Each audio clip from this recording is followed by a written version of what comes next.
Hey everybody, welcome to Redbird Gardening and Design. I'm Anissa.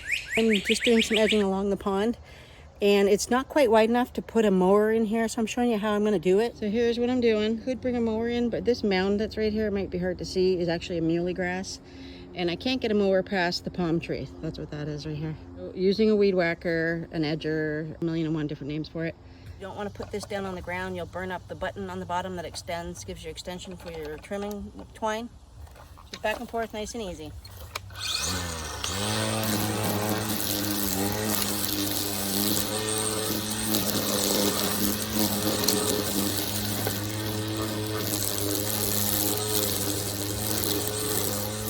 It mows down pretty good. It's easy to get in there with a weed whacker. One last important thing to do is I wear a hat because I've got stuff over my head and there's spiders and whatnot in the area.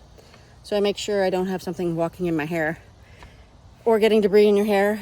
Also, safety glasses.